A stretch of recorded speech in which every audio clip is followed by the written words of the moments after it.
Okay, good morning everybody. I think you've seen me before, maybe just in first year, but in case you didn't, I'm Andy Hone, and you can contact me by email if you have any questions. So I'm just doing another short mini course. You had one with Rowena last week, or maybe just finished this week, and you already got an assessment to do for her, which is due, I think, next Friday. So you have your first short assessment. So the format of my course is the same, but I'm doing a different topic. So I'm going to tell you about epidemiology, so modeling disease, and also population modeling. And this is part of a much bigger area, which is sometimes called mathematical biology. So mathematical biology is usually what mathematicians do when they model biological systems. But also there are lots of biologists and epidemiologists and ecologists and other people that use the same kind of modeling techniques to model systems in biology, biochemistry, and ecological systems. So I'm not going to be able to tell you much about the area. It's a massive area, but what I want to show you is just how some very simple techniques that you already know from essentially just ODEs, so can model actually quite complex phenomena and give you useful results. So as I said, the format of this mini course is kind of the same as Rowena's, that you have 6 hours and then you'll get an exercise sheet. I haven't completed the exercise sheet, but I've done I've written down, typed up the first half. And I may also give you some time to attempt some of the exercises even in the second half today and in the subsequent hours as well. So it won't just be me talking the whole time. This exercise sheet, the submission box won't be open till next Friday, and then you've got another 2 weeks to do it. Yeah, so maybe you've got still more time to do Rowena's assessment if it's due. Maybe it's due on the 4th of February. I don't know, but then this one will be due a week later, so you don't have that much time. You have to kind of keep up. But these are all meant to be kind of fairly short exercises, and then there'll be also for each of the mini courses there'll be a kind of extended piece of coursework you can choose from. So then, you maybe know better than me the format, but after you've done the 3 mini courses, you then get to choose out of, I think it's maybe from each of the 3 mini courses you can do a longer another piece of work about the same length as this, or you can, I think maybe there's another topic, I've forgotten what the other topic is, maybe to do something to do with school presentation. So yeah, you've probably got the regulations down better than me. Okay, so without further ado, I'll start talking about, not just disease modeling, but more generally population modeling, because when you look at disease, there's 2 parts of it. There's the the organisms, whether it's people or animals, that are infected by the disease.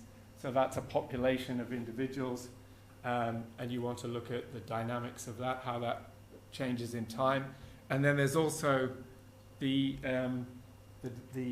organisms that cause the disease. So now we understand for at least sort of maybe 200 years or a little bit more, we understood the role of pathogens, the role of actually the pathogens, which are the things that cause disease, are actually some other kinds of living things, whether it be viruses, bacteria, parasites or fungi. So those are the main kinds of creatures, often very tiny creatures, the smallest kind of life, which cause disease. And so you also, when you model disease, you model the population of the disease itself. And also when you model how disease affects the body, then there are all the different kinds of cells in the body, and also all the kind of different chemicals in the body, different kinds of proteins, enzymes, and so on. And then you also want to, when you want to know how a disease acts inside the body, then you also want to model populations of cells and molecules. So there's a whole kind of form of modeling there, which some of it is to do with chemistry, biochemistry, but essentially the techniques that you use are the same, the ideas are the same. So there's a whole general set of modeling tools that you can learn. So I haven't put much on the web page yet. I just asked Ian to put up one reference. I'll put the first sheet here today, the first page of the exercise sheet. I'll put that on the Moodle page. What I did put on there is just this reference, which is, can we save the image? And maybe. So yeah, this is a nice book.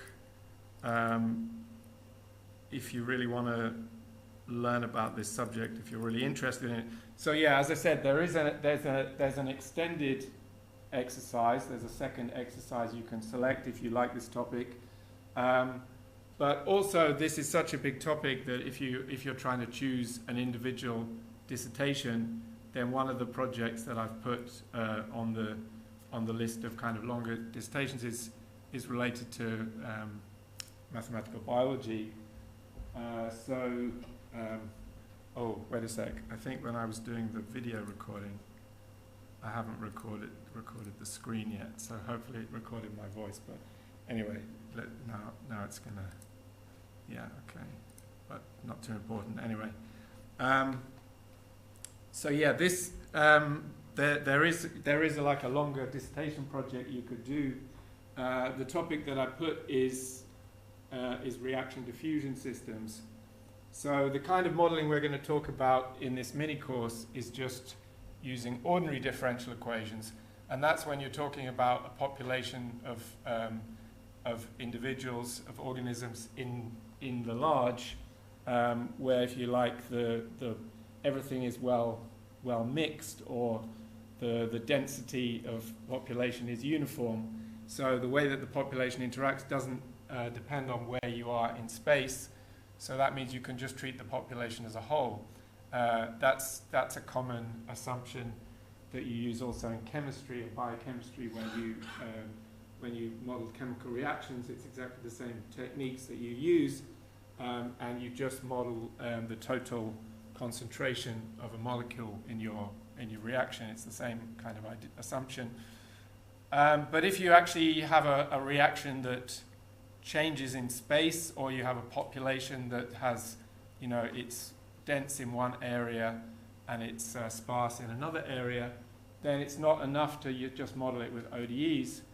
You have to use spatial models, so then you end up using PDEs. So you don't just look at populations as function of time, but you also look at population as function of position in space and time. So then you have to use PDEs typically. Everything that I'm going to talk about and everything that I would suggest for a project is to do with what you would call deterministic models, which use differential equations. So if your experience of differential equations, if you give some initial conditions at time 0, then you can solve the system. I mean, at least locally, probably can't solve the system, but the solution of the system will exist and be unique going forwards in time. So that's called a deterministic system. If you set up the initial conditions, just like in mechanics, if you set up the initial conditions of this pen, it has velocity 0, and then you drop it on the floor, and the fall of the pen is completely determined by the initial conditions and the force of gravity on the pen. So that's called a deterministic system. But if you know how diseases work or how some chemical reactions work, then actually you wouldn't necessarily use differential equations. You can use what's called stochastic equations, stochastic dynamics, things like Markov chains. So if you study probability and statistics, you can also use probabilistic models. But I'm not going to talk about that at all. But that would be another kind of project, if you like, using statistics and stochastic methods. But and that's also a big part of biological modeling. Okay. So yeah, this book I would really recommend it. It's got lots of nice pictures of animals, especially spotted and striped animals, because there's a very famous model in this area, in the area of reaction diffusion, which is called the Turing mechanism. So if you did do a dissertation about reaction diffusion, you might want, and you want to do a more theoretical project, then you might want to study the Turing mechanism. So Alan Turing is the famous British mathematician who was one of the founders of computer science, and who also is famous for breaking the Enigma code in the Second World War. So if you've seen the film with Keira Knightley and Benedict Cumberbatch about Alan Turing, then you might know something about his life. But he's also, one of the great contributions he made mathematically was in this area of modeling. So he was very much interested in chemical reactions and also in the problem of what's called morphogenesis, which is how does an organism, so if you have an embryo in the womb and it starts off as a single cell and then it starts dividing, and how does all of the cells in the embryo when it begins are identical cells, but then at some point at a certain stage of division, then the cells start differentiating into different types. So for example, heart cells, lung cells, brain cells, and structure develops. And that's still a problem that's not really understood, but Turing was interested in coming up with spatial models of how that pattern and structure can form. And one such pattern is on an animal coat when it has stripes or spots.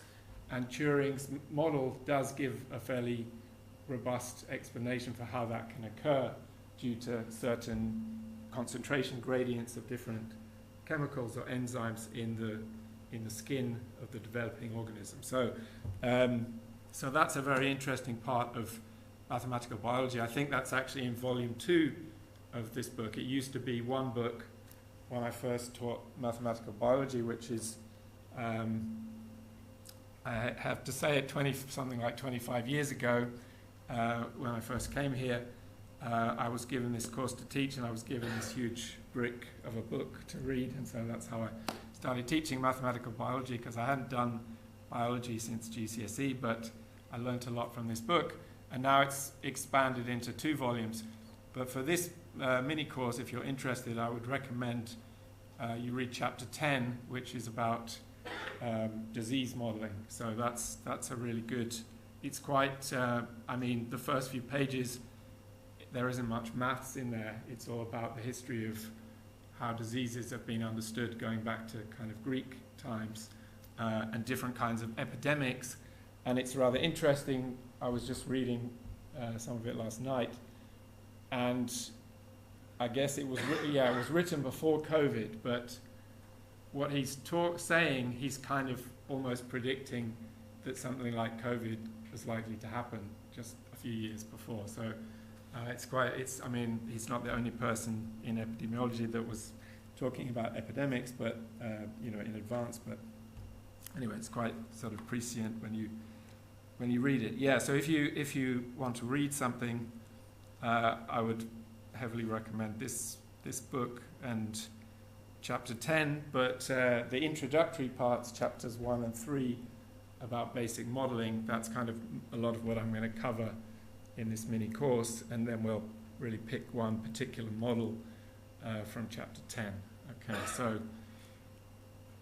all right, so yeah, let me cut the preamble and go on to actually telling you some mathematics. So, oops, what's going on with this guy? Let's get rid of this.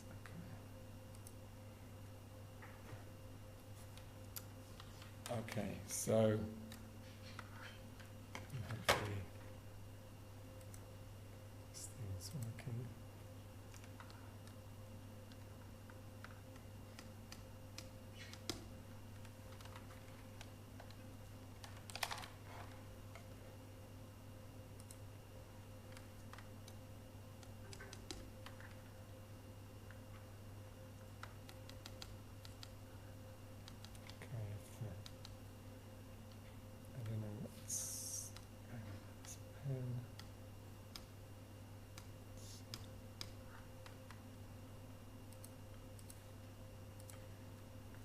I don't have luck. Oh yeah, there we are, that's better. Sorry, it sometimes takes a while to get it working. Okay, so what I'm going to tell you about is disease and population modeling. And like I said, really modeling disease is part of a larger area or a larger set of methods for modeling in general, but specifically for modeling populations. So let's start. We're going to start off with the simplest kind of models, which you should have seen before. So I'm going to start out with linear models. And linear models normally means linear differential equations, or and sometimes also difference equations. But I'll actually start out with a difference equation because it's kind of even simpler. And this is a topic that I like teaching, and also it's a topic that you can teach to school kids because it doesn't need any calculus if you take just the discrete models of population. Okay, so what's the simplest kind of thing? Well, not quite the simplest organism, but one of the simplest kind of organisms is a bacterium. So a bacterium is just a single-celled organism. So if we look at bacterial growth, right, that's a very simple system that you can study in biology, how reproduction works. So you just have a cell, and that's meant to be the nucleus with all the DNA inside. So you have a single cell, and then when it reproduces, it undergoes binary fission, meaning it splits into two, and so it splits into two, and you start off with a single mother cell, and then the mother cell produces two daughters, and the two daughters look exactly identical to the mother, so the DNA is exactly the same, assuming there's no mutations. Then the cell splits into two, and it makes two identical copies of the original cell. So assuming all the conditions are right, it needs to be the right temperature, there needs to be a source of food of some sort, and if all the conditions are right, then this process of cell division will happen. So this is called, the technical word is mitosis, if you ever studied biology, as opposed to sexual reproduction, meiosis, which is where you have two different lots of DNA from two parents, and then they get combined in a much more complicated way. So this is really like cloning. The daughters are exact clones of the mother, and so if we have like a particular time measured in some unit, so this is at time zero, then after some fixed amount of time, on average, there'll be a natural reproduction rate. So after a specific time, which we can, if we choose our units, it will be time 1, then we'll have exactly 2 copies of the parent cell. And then after another time, the same amount of time, then each of the daughters will produce their own pair of identical offspring. So at t equals 2, you'll have 4. So that's the picture, and it's very simple. And then you can ask the question, the first question to ask you is how many time steps do you have to wait before you get 1,000 cells? So can anybody tell me? Yep. Yeah, good. Yeah, it's 10, just over 10. So okay, so the point is, how does the population vary? Well, each time you're doubling, so you used to have 1, 2, 4, 8, 16, so you have the powers of 2. So then what's the smallest power of 2, which is at least 1,000? And so 2 to the power of 10 is 1,024, which is approximately 1,000. So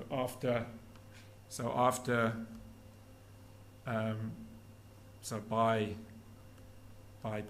time t equals 10, there are at least 1,000 bacteria. Okay, so something like E. coli, which is a nasty bacterium which gives you a bad gastric infection or a bladder infection as well. It can affect different parts of your body, which is I think it's a bacteria that's sometimes found on food which hasn't been kept hygienically. So that's a nasty thing you can get, and you only need to get about 10 or 100 E. coli bacteria in your mouth, and that will give you an infection. So if this thing, depends how fast it's growing, some bacteria, the time that you have to wait for division can be, an hour or so. But for for other bacteria, it can just be about 20 minutes. So that's sort of like in a good environment with a fast-growing bacteria. Then every 20 minutes, you can see. So like after an hour, you've already got 8 bacteria, and then like another hour later, you've got 64 bacteria. And so on. So I mean, it can grow, and that would already be enough to make you ill. So yeah, this could be a serious business. Now, if we want to formalize this, we can also write it down as a difference equation. So if we say that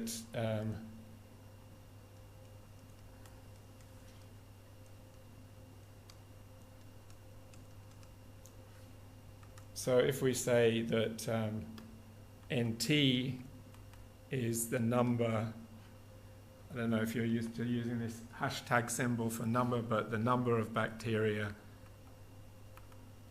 at time t, then the model is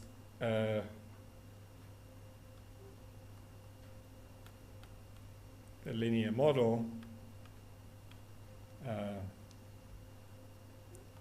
is the difference equation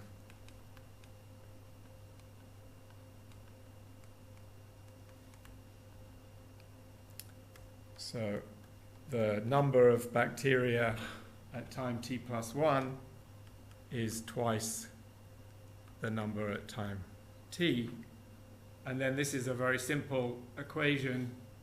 It's a linear equation.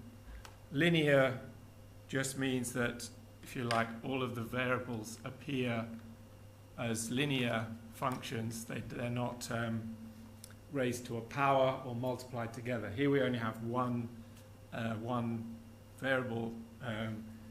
But you could imagine an equation, for example, where you have nt squared or nt times nt plus 1 could be involved. That would be a nonlinear model, but this is a linear model, and linear models are easy to solve. So you can see that you can just, by induction, if you start from n0, then n1 is 2 times n0. So, and then n2 is 2 times n0. So the solution, if you like, by induction, but n1 is 2 n0, n2 is 2 n1, which is 2 squared times n0. So then that means that nt is going to be 2 to the power of t times n0. So that's an easy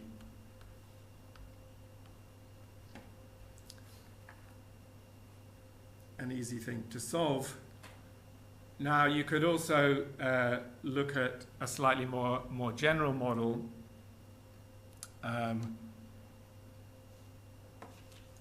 So if we said that the number of bacteria in the time step on average is not exactly 2, it could be like bigger than 2 or smaller than 2, then you can have just a multiplier, a different multiplier, so I call it, so more generally,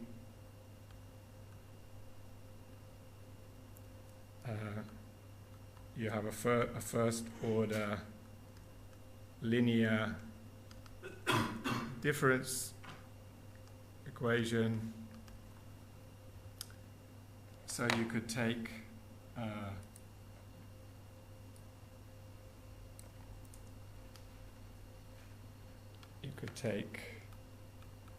nt plus 1 is mu times nt, and then this mu is a kind of multiplier. And if we're talking about a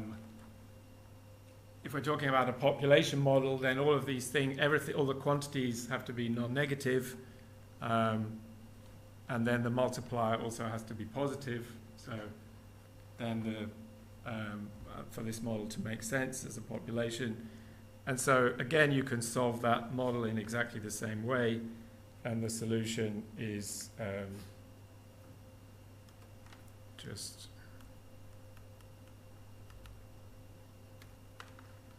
nt is n0 times mu to the t. So I just wrote it in a different order. And also there's another way you can think about this, and now we're going to move. This is a discrete model because you're measuring everything in discrete time steps. But there's an exactly equivalent continuous model in terms of a first order linear ODE. So that's what we'll introduce in a minute. But before we do that, I want to mention another thing, that this model with the mu, the multiplier, this doesn't just describe growth, it also describes decay. So if mu is bigger than 1, then the population will grow exponentially with time, and if mu is less than 1, then the population will decay to 0. So you have exponential growth and exponential decay, and this, the formula is an exponential. Mu to the power of t is an exponential, but you can also think of that with the exp function, if you think about the exponential function. So you get exponential growth. That's two possible things.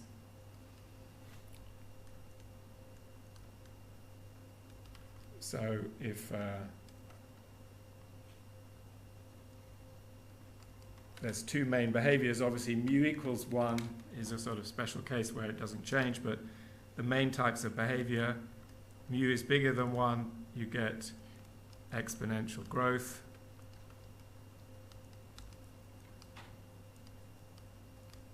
And if mu is less than 1, you get exponential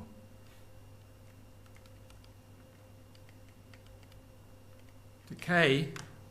And so, for example, this model also describes radioactive decay. So in radioactive decay, you often measure things in the half-life, which is the time that it takes for half of the atoms of a radioactive substance to decay, so something like uranium or plutonium.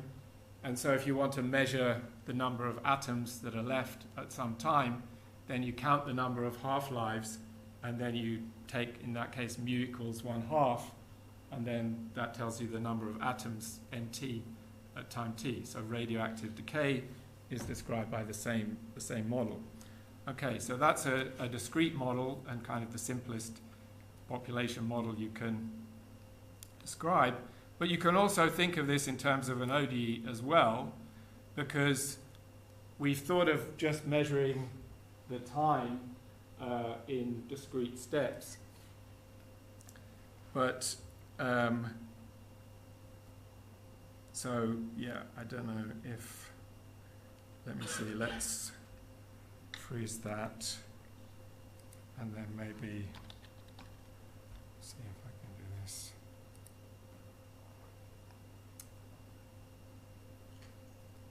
Well, maybe I'll make a picture in the break when we have a break, but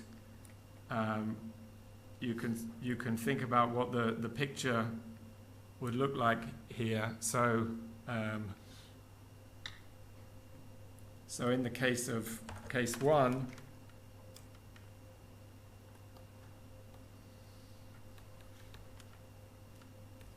you could plot nt against t. So you can think of t as a discrete variable that you're just like 0.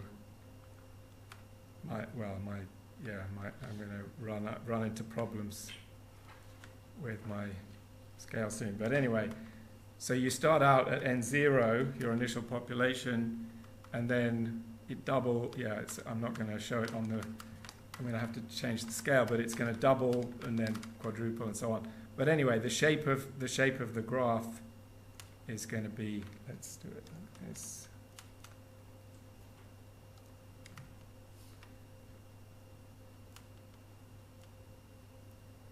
Yeah, it's not quite right, is it? But I'm not going to be able to fit it on the scale soon. That's why I was going to get the computer to do it.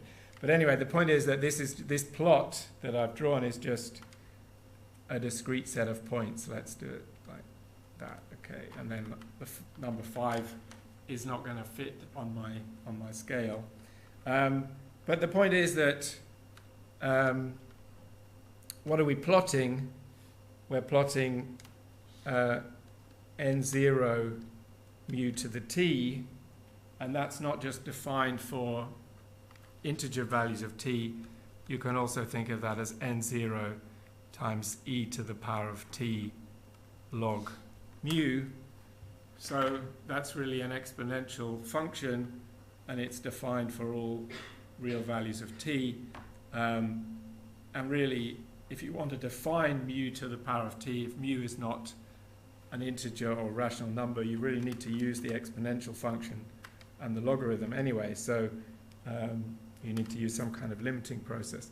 So now the point is that you can now interpolate these discrete points by a smooth curve, which is an exponential curve. So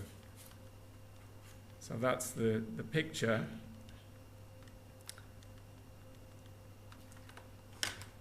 And then the point is that you know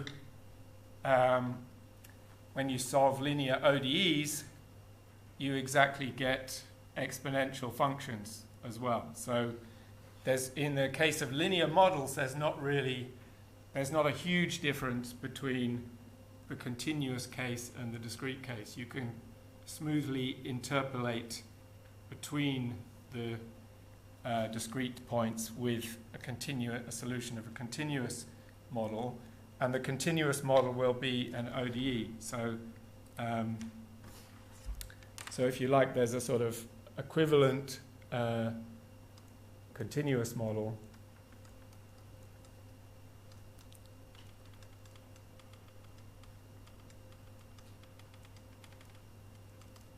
So now instead of saying n sub t, well, say the population is a function of t. Think of it as a function, and it's a differentiable. Say it's a differentiable function, and it satisfies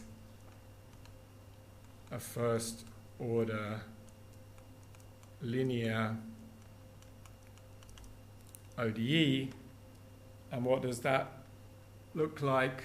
Well, it's going to be dn by dt equals r times n. And then you know how to solve that equation. The solution is, again, just an exponential function. The solution is n of t is n0 times e to the rt. So that's exactly the same formula as we just wrote down over there on the left, except that the log mu is replaced by r. So r is called the constant parameter r is called the growth rate.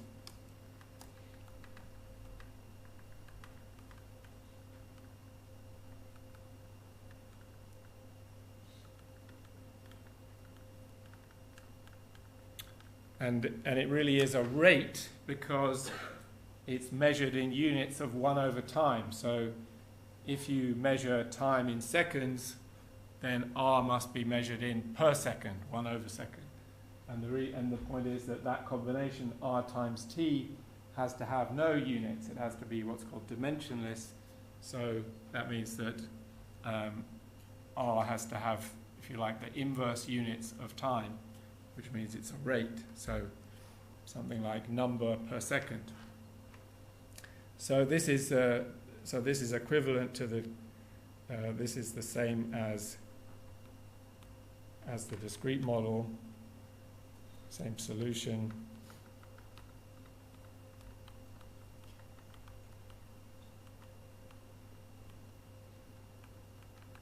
If we take r to be the logarithm of mu, and when I say logarithm, I always use the natural logarithm because that's always the best logarithm to use. But obviously, in other contexts, sometimes you use log to base 10 or log to base 2. But I basically always use log to base e. And if you've been doing complex analysis, you also want to do the natural logarithm, the inverse function of x. Exponential. Okay, so that's the same, and then there's two behaviors then as well. So the behavior again splits into two cases. So I write it in the same way as before. So the first one is if r is greater than 0, then you have exponential growth. And if r is less than 0, you have exponential decay. So you can have a negative growth rate, and then that means that it's, if you like, it's a decay rate rather than a growth rate. So it's telling you how fast things are dying off rather than growing. Okay. So that's the kind of basic ingredients of linear models, and you can still do a lot with linear models.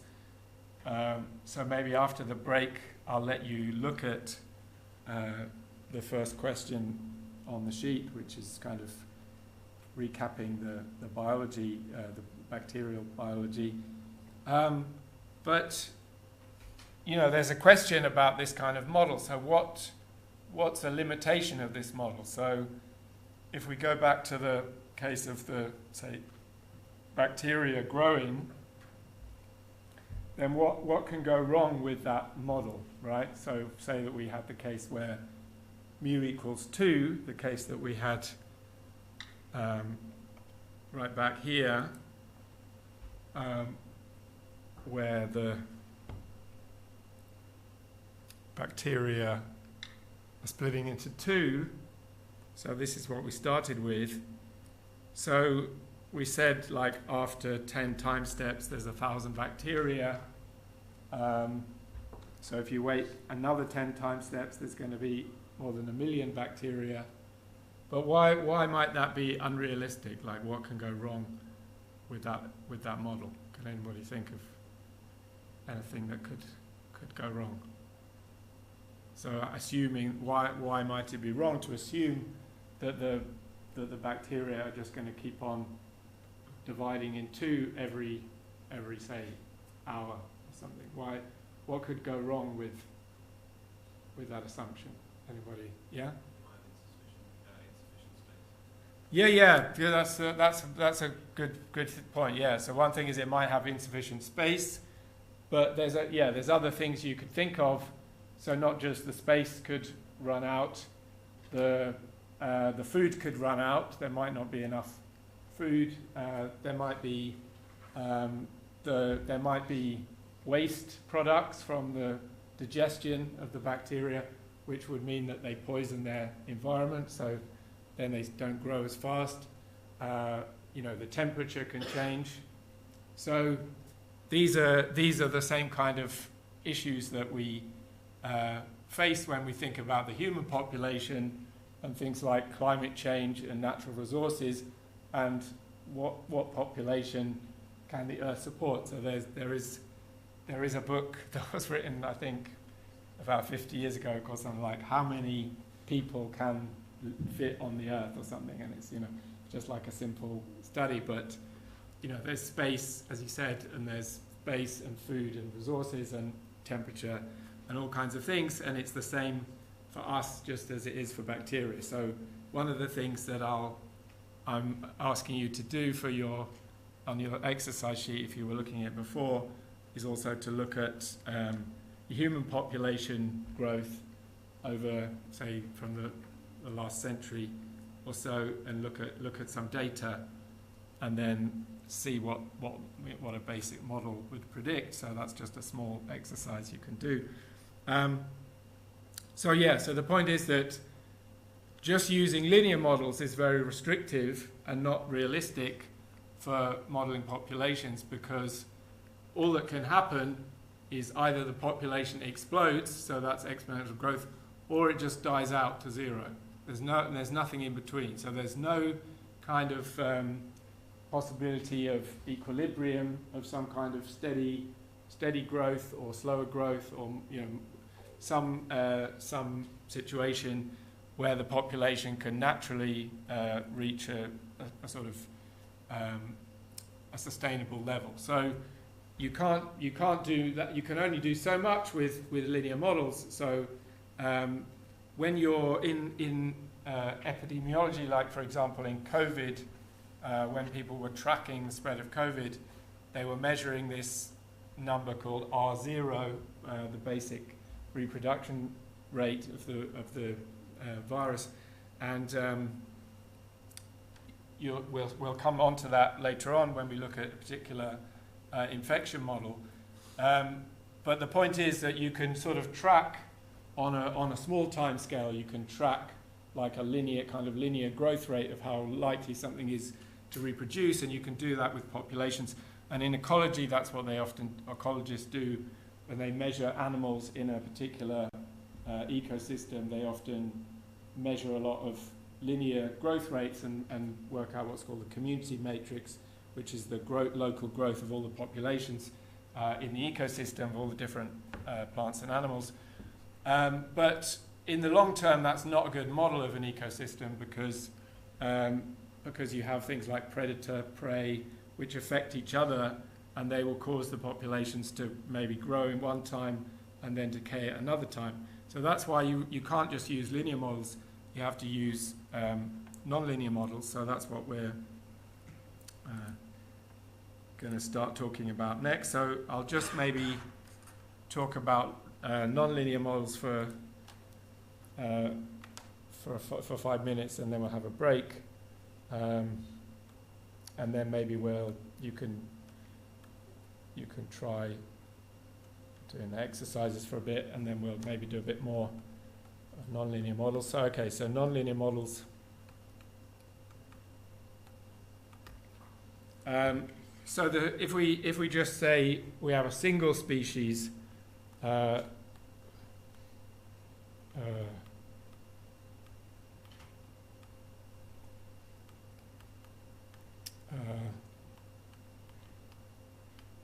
with limited growth,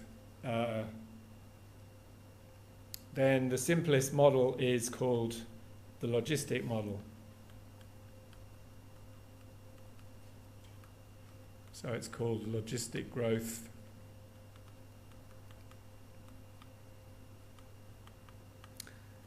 And I think it was a Dutch scientist called Verhulst, I think, was the first person that came up with that model.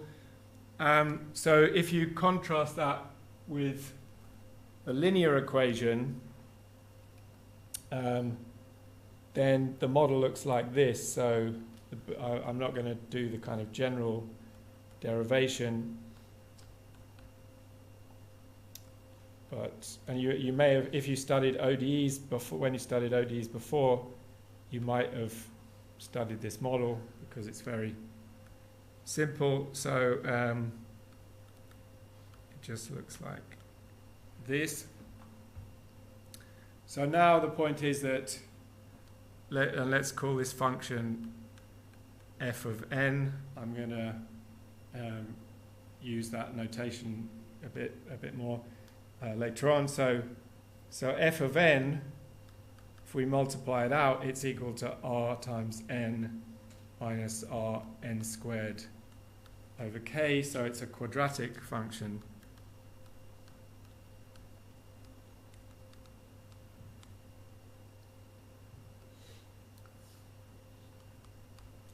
Okay, so it's not linear anymore because the function has got n squared in it. And that means you can't solve it just in a simple way with exponentials. You can actually solve this ODE if you remember how to do separation. It's a separable ODE. You can integrate it. You can write down a formula. It does involve exponentials, but a rational function of exponentials, so it's a bit more complicated. But in fact, we don't really need to solve it. We can describe the solution without solving it. We're going to learn a method to get the solution, the form of the solution or the behavior, without actually using a formula. Because most ODEs that you write down, you can't find an explicit formula. Okay, so let me just say how the solution behaves. So without writing it down.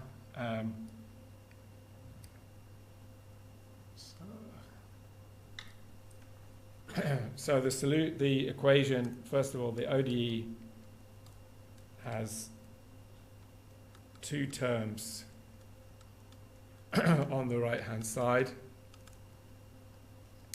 So if we think about it again, so the rate of change of population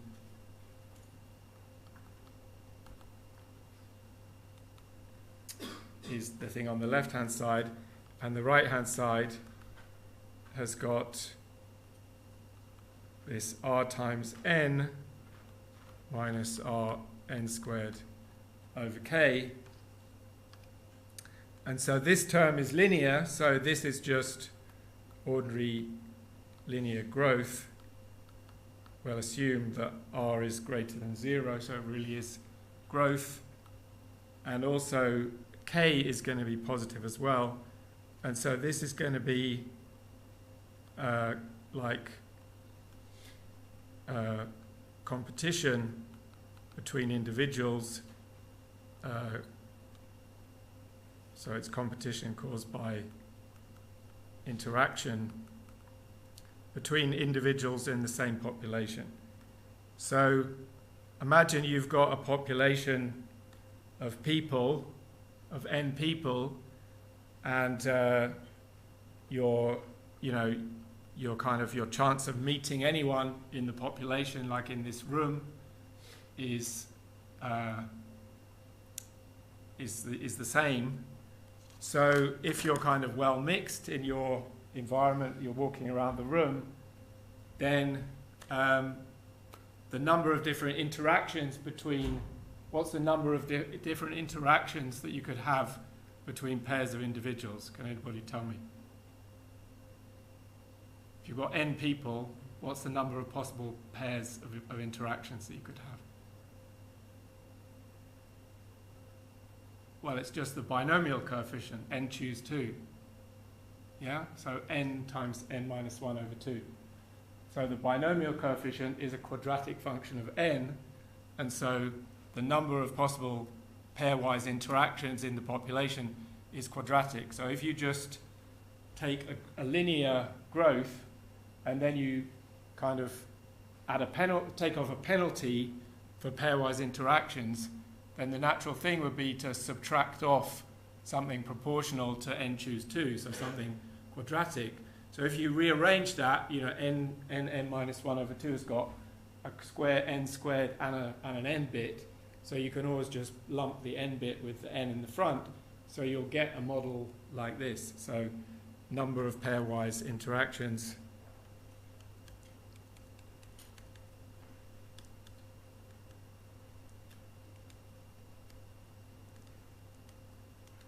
is n choose 2, so that's, which is quadratic. So that's kind of, it's a bit of hand waving, but it's a kind of justification for why quadratic is kind of the first thing you would look at when you're looking at how population can interact. So that's that. And then let me just talk for one more minute, and then we'll have a break. So what does the solution look like? So again, you may have solved this model already if you did it in your ODEs course, but the solution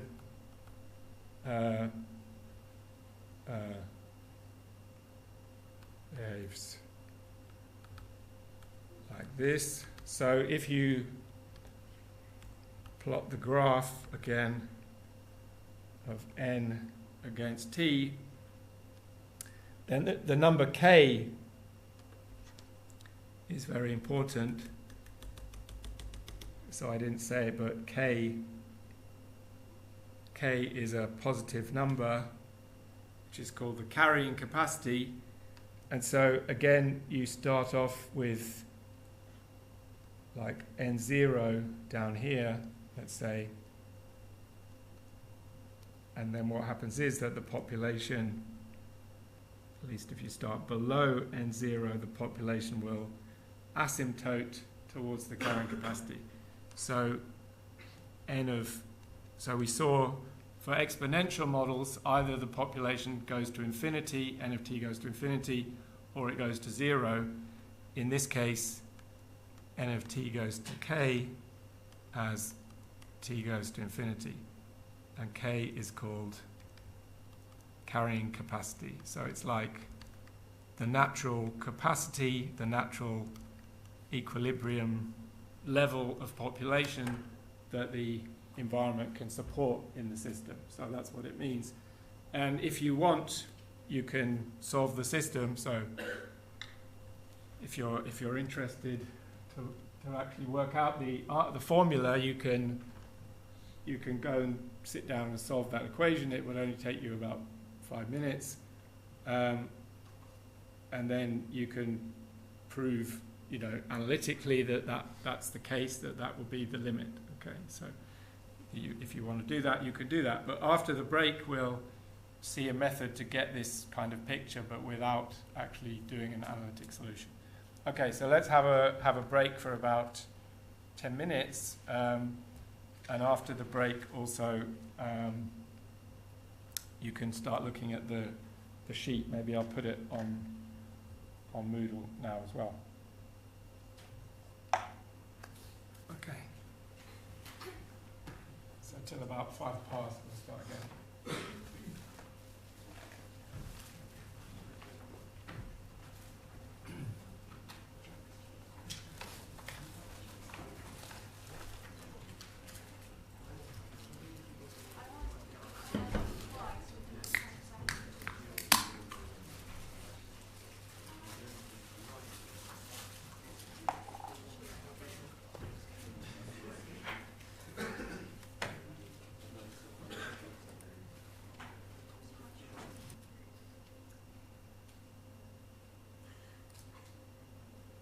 So yeah, I put the first page of the exercise sheet on the Moodle page. Hopefully you can get it there, but otherwise it's here. So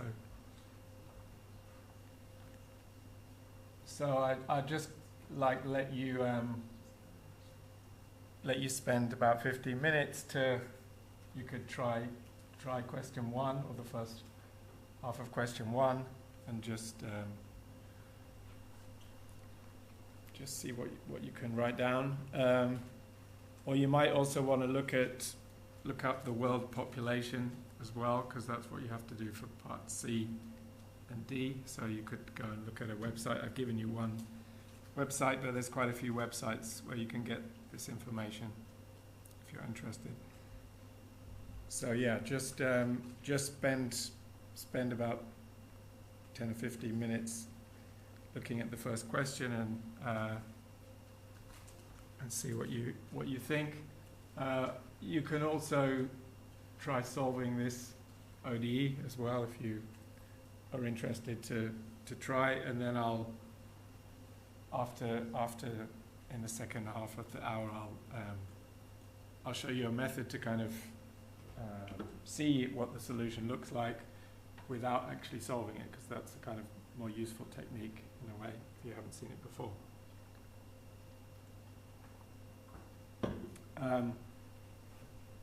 Another thing I'll say here is I kind of followed the model of Rowena's sheet. So there's going to be four questions on this exercises, and they're all worth the same number of marks, but then Rowena added like another 20% of the marks is for how you write out your solutions and reasoning and so on. So I'm taking a different tack, which is something that I've used with my first year data science students last term.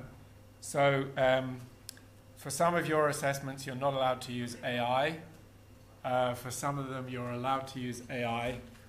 But for this assessment, I would say you're actually positively encouraged or required to use AI or some kind of technology. So what I would say is you could do these exercises in the normal way, just writing out the solutions, and I'd like you to write out your solutions, in order in the normal way. But then at some point there will be places where you have to plot a graph or sketch a graph, and you can sketch that by hand if you like. But I would also like you to either check that with a computer, so I'll provide you with some code in Maple and Python. If you like using another language like MATLAB, if you've done that before in numerical analysis, you can use another language, but I'll try and provide you with some code for Maple and Python, because that's easy for me to do, just to illustrate what sort of code you can use. But you can also ask AI to write the code for you as well, or to produce a graph for you. But the point is that if you check your answers with the software, with the code, you need to then provide the code that you used at the end. Or if you ask AI for help to answer one of the questions, that's fine, but you need to also screenshot the prompt that you gave to the AI and what the answer was. So I prefer that you kind of write the answers in your own words, even if you get AI to help you to make an answer. I would prefer, and you show what the AI answer was. I want you to try and understand the answer and write it in your own words, because also you have to learn how to judge the output from AI critically, because it's not always correct. So that's one of the things that's worth learning, that AI is a useful tool, but you have to use it with caution, because it's not reliable mostly. So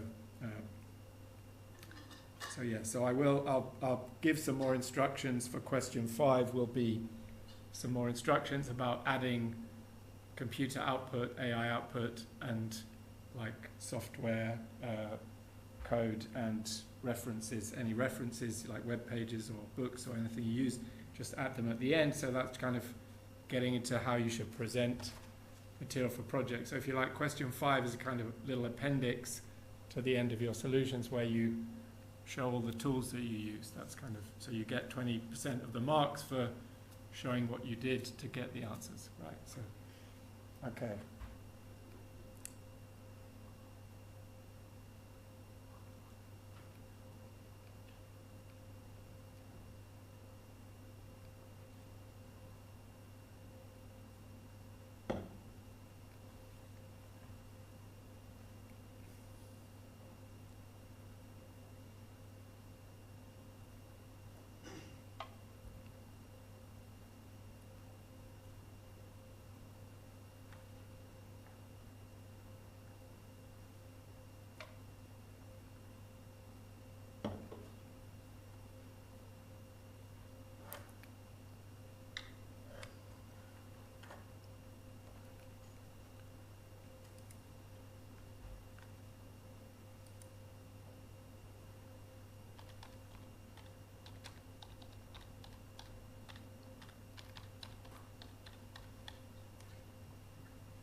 So just for the second part of half of question 1, this is the kind of thing you can look at. So it's fairly convincing that an exponential model is reasonable for at least part of the human population growth, but it's not completely smooth, so you can see there's some wobbly bits in here. So yeah, you can use this to read off for each year up to. Okay, this one only goes up to 2023, but you can find a figure for 2024. Somewhere else. I mean,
be easier now. Yeah.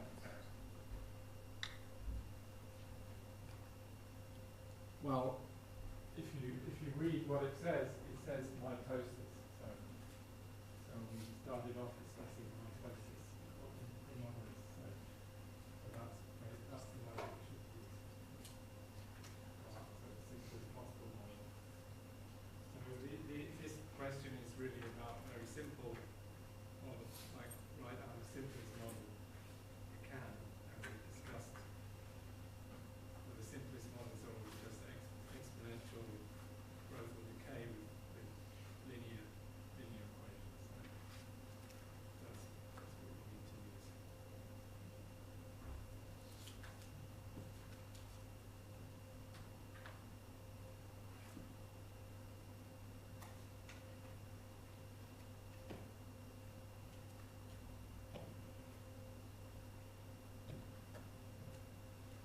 So you might want to look up what was the world population the year you were born, and what was the world population the year one of your parents was born. That's what you're going to do first.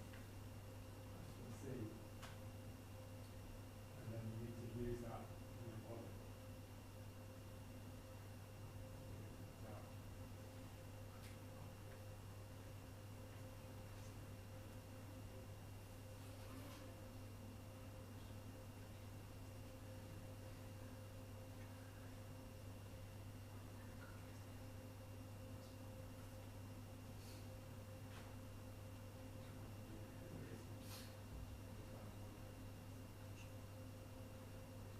Yeah, that one's quite easy to read off, I think. This one you can read off. It's like, yeah. I mean, I don't know if they agree, but you can't relate the same data.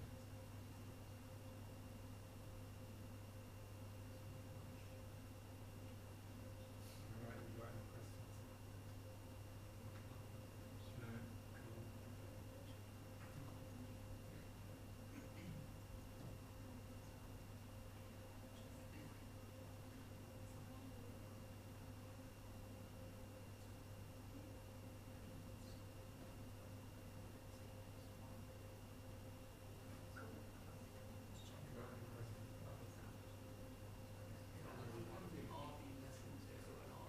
Cool. Well, if you do complex numbers, if you're thinking, so at the beginning I said that, sorry, if mu is less than 1, then the log of mu is negative. The log of 1 is 0.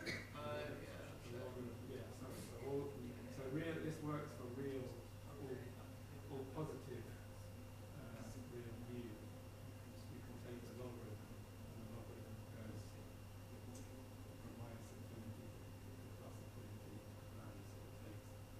If you want to have, if you want to take the logarithm of the negative number, that's another thing. You have to use the complex number.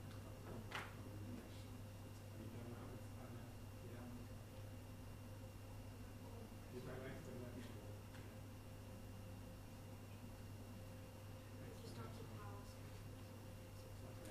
Yeah, well, exponential is when I come up with the right example of class series.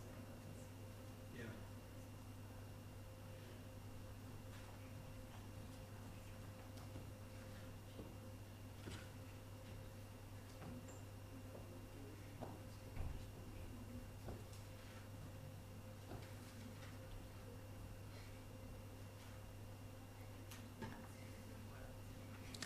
So yeah, that's quite a useful question, but somebody was asking. So the point is, we wrote down this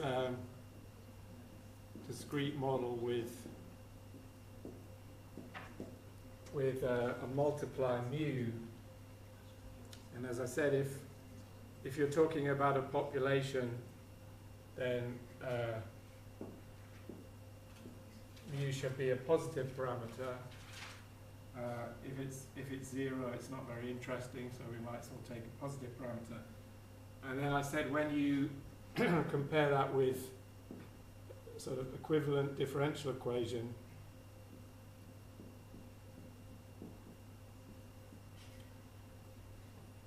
then the correspondence is that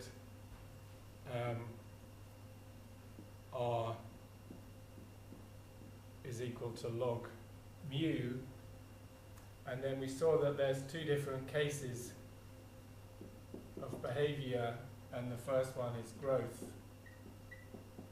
These are the main cases, and that's where mu is greater than 1, and if you take the logarithm of a number that's greater than 1, then that means that you get a logarithm will be positive, and the other one is decay.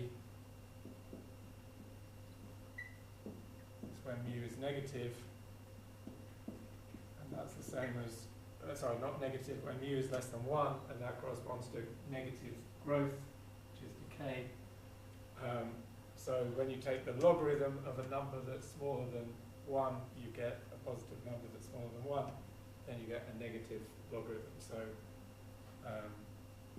mu is e to the power of r, and it's the inverse of that relation, and the number e to the power of r is bigger than 1 or smaller than 1 according to whether r is positive or negative. So that's just the logarithm and the exponential. But okay, since you're doing complex analysis, at some point you are going to study the complex exponential and then the complex logarithm. But the complex logarithm is a bit more complicated. But so normally you say you can't take the logarithm of a negative number, but you can actually take the logarithm of a complex number, and the logarithm of a complex number is equal to the logarithm of the modulus of the complex number plus I times the argument of the complex number. But the tricky thing here is that this is what's called a multi-valued function, because there are infinitely many choices of the argument. So the argument of a complex number is not uniquely defined. You can always add 2 pi to the argument and you get another equally good argument. So the argument of a complex number, so there are infinitely many choices of logarithm for a complex number, depending on how you choose the argument. The logarithm of the modulus is well defined. Okay, the only number that this doesn't work for is 0. So and 0 is a very special point. It's called a branch point. So, and 0 is exactly the point where you have trouble, because if you look at this formula and you choose the argument, you fix the argument, say that positive real numbers have argument 0, you want to do that. Well, if you make a loop around 0 in the complex plane, then you'll find that the argument increases by 2 pi. So that means that if you start with the number 1, the logarithm of 1 is 0. If you choose the argument, is 0. But then if you make a loop in the complex plane or on the unit circle, then the logarithm will be I times the argument, so it'll be the angle. And after you've turned 2 pi, the argument will have increased by 2 pi. So that means that the function can't be continuous, because you make a loop around 0 and the argument has changed from 0 to 2 pi.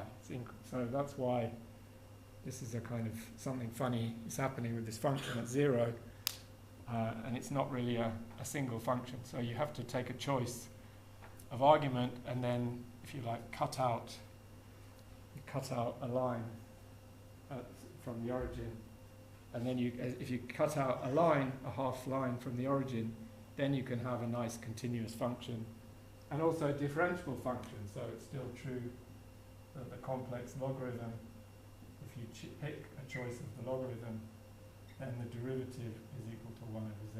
So anyway, you don't need that to do modeling. You only need the real logarithm. So you've got lots of fun in store when you do the complex logarithm.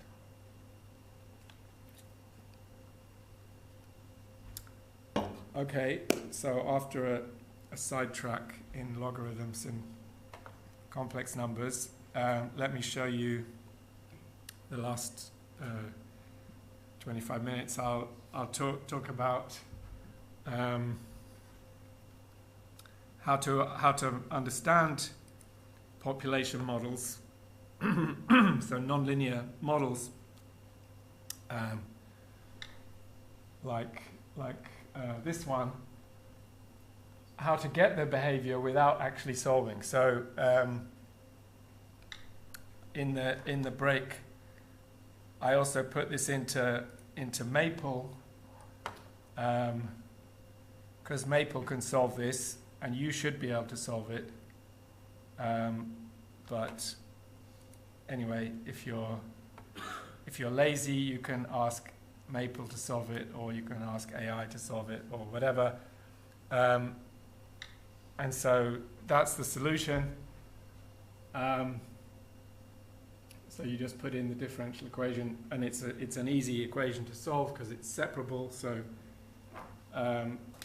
if you remember what you learnt in first year, is that if you have any ODE, like first order, where the right hand side is just a function of n. So actually, it's more general. You could have a function of n times a function of t, and that's what's called separable. So we could also put like g of t here, but here I'm assuming, I'm kind of saying that the growth rate doesn't, I'm just going to look at models where the growth rate doesn't depend on time, it's just depends on the population size. But even if we had a model like this, we can solve it. We separate it by putting dn, we put all the n stuff over one side, and we put all the t stuff over on the other side. So that's separated now. Put the dependent variable on one side, put the independent variable on the other side, and then you integrate. And then you get a constant of integration. So you can do that here, but the function g is just 1, so you just get t plus constant. And then you have to integrate here, and that's an easy integral to do. It's just partial fractions. Actually, this equation there's an even easier way to solve it. If you write down an equation for 1 over n, you rewrite it in terms of 1 over n, and what you find is something linear in 1 over n. So that's a linear equation. It has an even simpler solution. Or a linear term plus a constant term. But anyway, so that's an easy equation to solve. But anyway, that's the solution. So now if you look at that solution, C1 is the integration constant. It's the arbitrary constant. So now take the limit when t goes to infinity. So assume that that r is positive. So that means that e to the minus rt tends to 0. So then n of t tends to k. Right, the bottom just becomes 1, and so that's the solution. So that's an easy equation to solve. Let's get a new page here.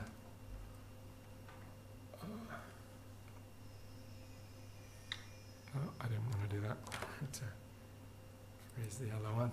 Sorry.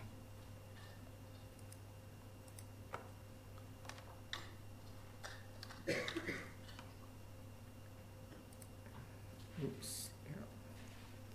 So the logistic model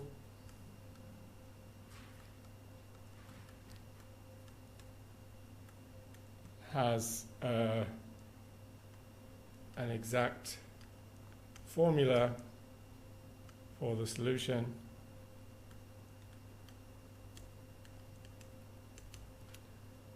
which is just n of t is k. Well, I don't really need to, the k appearing there is a little bit arbitrary, so I can just write it as 1 plus c e to the minus RT, where C is an arbitrary constant, right? So then the initial, how would you find C? Well, the initial population, if we put t equals 0, so let's call that n0. If we put t equals 0 in the formula, we get k over 1 plus c. So the constant of integration that you get is just related to the initial condition. You can match it up to the initial condition. And then if you take the limit as t goes to infinity of n of t, that's equal to k over the 1 by the algebra of limits, that's k over 1 plus 0, which is k. And we're kind of, there's a special case here, well, we'll see. So if the constant was infinity, right, so if you think about the constant c being infinity, then n0 would be 0. So if the initial population is 0, then actually the solution is 0 for all time. That's not obvious from this formula unless you allow c to become infinitely big. And okay, there's also different types of behavior according to whether c is positive or negative, and that tells you whether n is going to be bigger than k or smaller than k. So there's different possibilities depending on c. But we don't really need this so to see the behavior. So how do we see the behavior? So what we're going to do is what's called steady state analysis.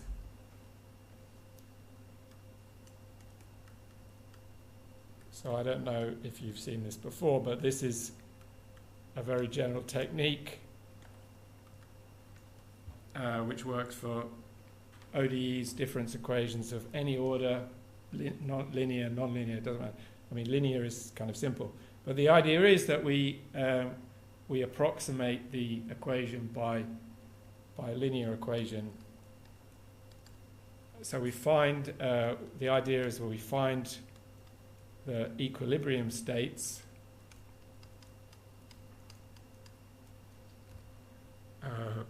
states of the population, let's say, if we're thinking about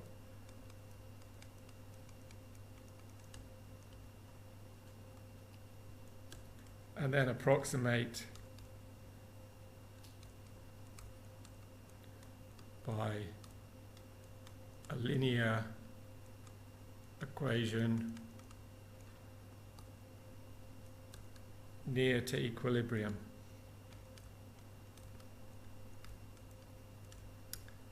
Okay, so what do I mean by the equilibrium? Well, the equilibrium is so what is equilibrium? Equilibrium is something that's balanced, that doesn't change. So equilibrium is is the same as a steady state. Another name in a different context is a fixed point. And then sometimes, so there are lots of words that are used to mean the same thing, but it's a solution that's steady in time or fixed in time. It doesn't change with time. Okay, so what do we do? So there's kind of three steps, really. So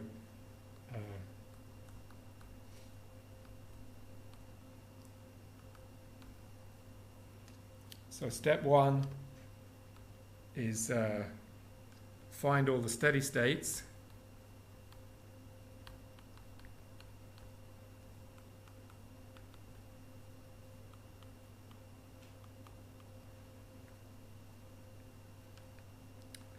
And then step two is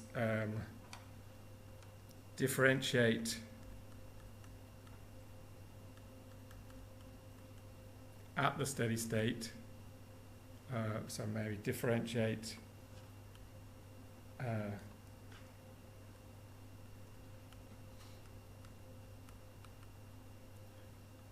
to find the growth rate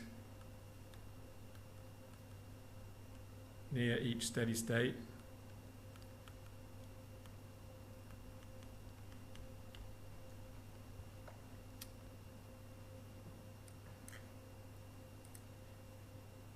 And then step 3 is to classify the steady states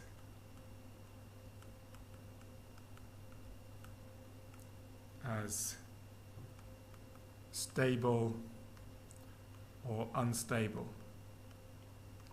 Okay, so this sounds like this doesn't mean much if you've never seen this before, but now I'm going to show you what it means in a concrete situation. So, well, I'm going to show you what it means for a first order ODE, and then I'm going to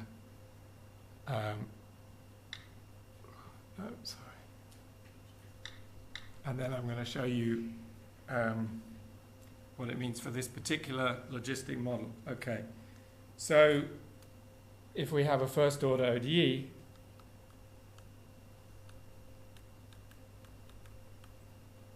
so we just have a single population. So I'm just showing you everything for a single population. But next week we're going to do this for, show you what you can do with, you know, say something like a virus that's spreading, or a disease where you have more than one population.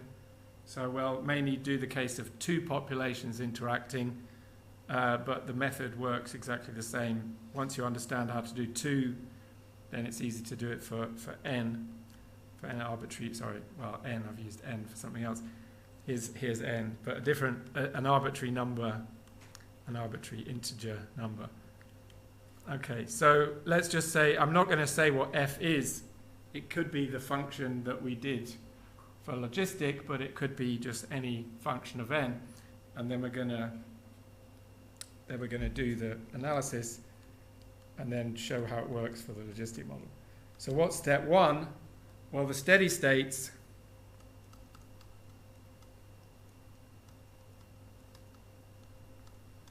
are the solutions of f of n equals 0. So has anybody seen this method before in ODEs? Does this look familiar? Or maybe, I don't know, if you've done ODEs before, you might have seen this method before. So what we want to do, so these are the roots of f, in another word. I mean, if f is especially if you have a polynomial function, you say the roots are the places where the function is 0, but you could use that more generally for any function. So you could say this is just the roots of f. So i.e. you want to find all the values n star such that f of n star equals 0. So then why is that called a steady state?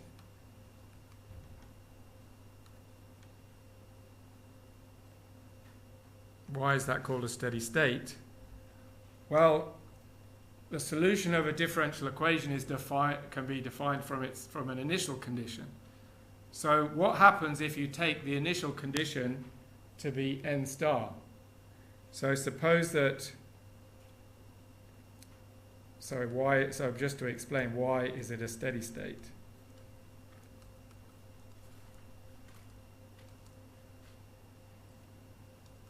And the answer is because n of t equals n star is a solution for all time t.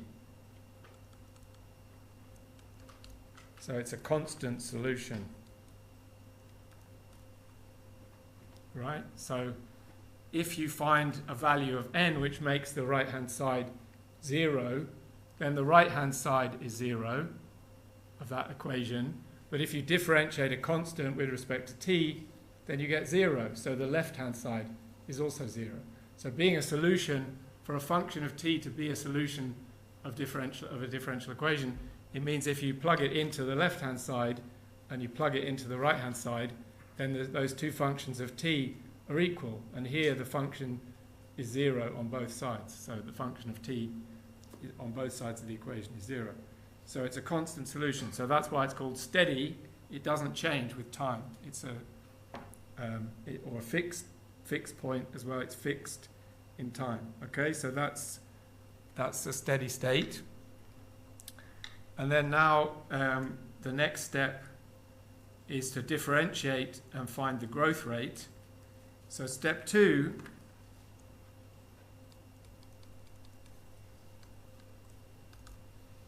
so we differentiate f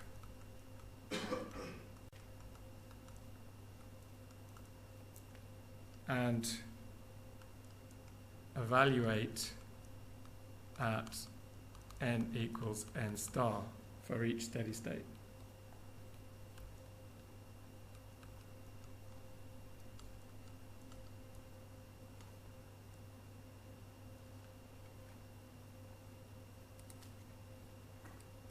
And then what we get is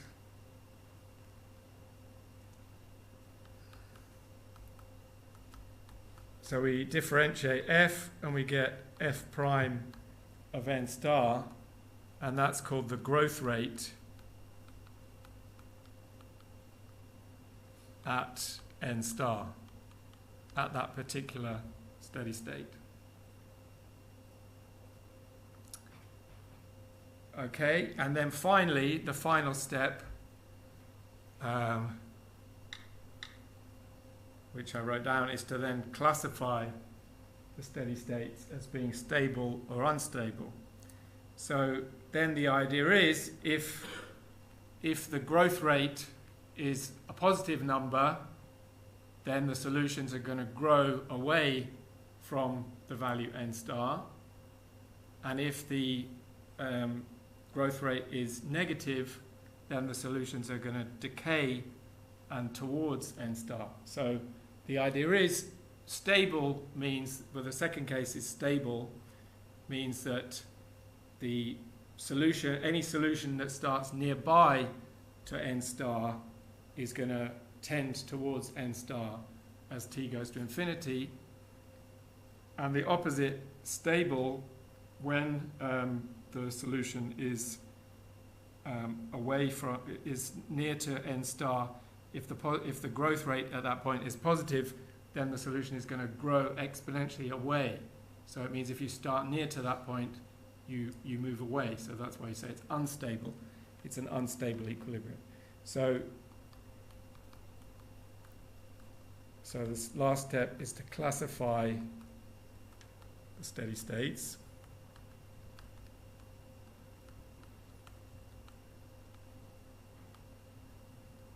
So I don't know, in a way it's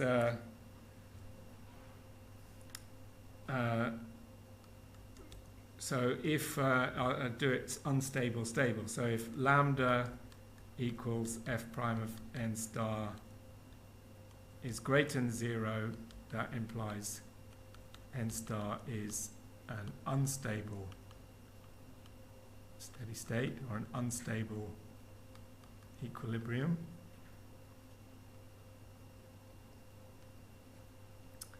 And on the other hand, if lambda is negative,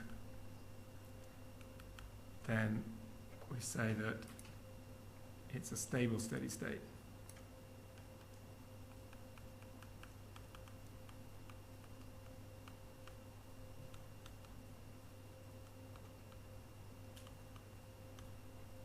Okay, so the key words is like unstable and stable. And then that's the classification, but then what I'll show you is that allows you to draw how the solution looks, for different values. Okay, so if you've seen this, I've just written down a kind of recipe. I haven't explained how it works. I won't go into all the details today because I haven't got time, but I'll come back to this next week when we do it more generally. But the question is, why does this work? Well, the idea is that near to n star, the solution looks like,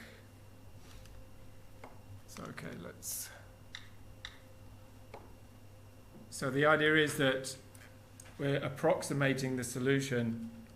So n of t is approximately n star plus delta of t. So remember, n star is just a constant value. And then this thing here, delta, I'm using delta, if you know from analysis, epsilon, so deltas normally mean small quantity. So the idea is that this quantity delta is small, at least initially, in this kind of this approximation for some range of t. So this is some small value. And then the point is that when lambda is, then the solution for delta, when this approximation works, the solution is like delta of t is a constant times e to the lambda t. So the point is that in case 1, if lambda is greater than 0, then that implies that n of t, if you like, goes to infinity, or at least it moves away from n star, so delta is not small for large t, if you like. Whereas in the second case, then that should be n, not n star. Sorry,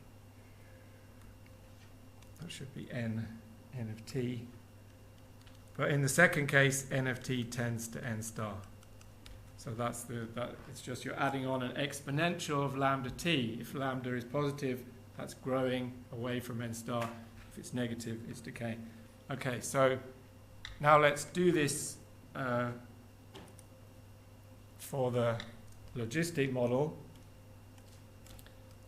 in about 2 minutes. Right?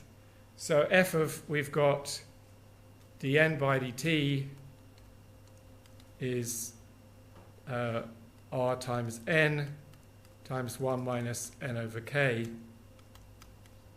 which is our f of n, right? That's our function on the right-hand side. So step 1,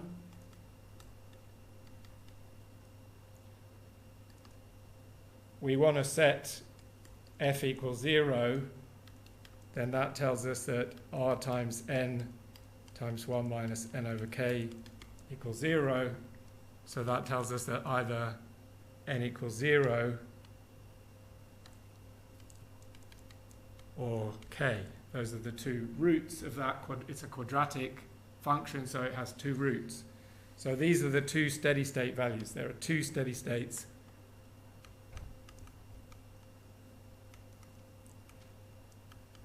So those are the two possible n star constant values of n. There are two choices. So now step 2 is we differentiate. So f prime of n, differentiate that function, you get r times 1 minus 2n over k.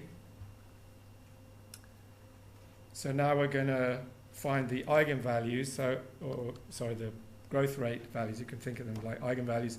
So at n equals 0, we find f prime of 0 is equal to r. So that's greater than 0. That's the growth rate at n equals 0. And then the other one is n equals k.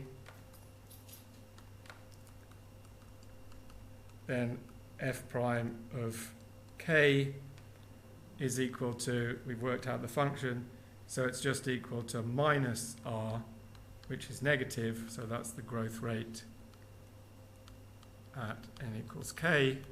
So then the last step is we see that n equals 0 has a positive growth rate, so it's unstable, and n equals k is stable. And then if you bear with me for 1 minute, I'll just draw the picture again. Oops.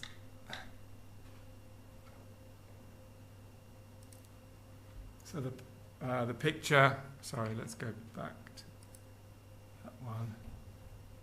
And then, so the sketch of the picture. So like, we take our graph, and there's t, and there's n, and then we plot the steady state values. So they're on the vertical axis. So we've got 0 and k. So what is this telling us? And then we kind of want to put like some dotted lines, right? So what does this tell us? If we start at n equals k at time 0, we'll stay there. So that would be a constant solution. That would correspond to the parameter c being 0 in the formula. If we start from n equals 0, the population will stay there. It will just be a constant 0 population. That's what it means to be a steady state. But if we start near to 0, then the analysis tells us that it's unstable, so we move away. So we start increasing exponentially away from 0. So then what happens is we get close to k, and what it tells us is we decay exponentially towards the value k. So that's what the solution looks like without solving any formula. The other possibility is if we started out with n0 up here, then we're above k, and what it tells us is that we're going to get closer to it and decay exponentially down towards k. So that's basically, we've drawn the solutions without doing any, hard analysis. Okay, so that's all. Okay, so I better stop there because I'm already over time. But I'll see you again next week. Okay.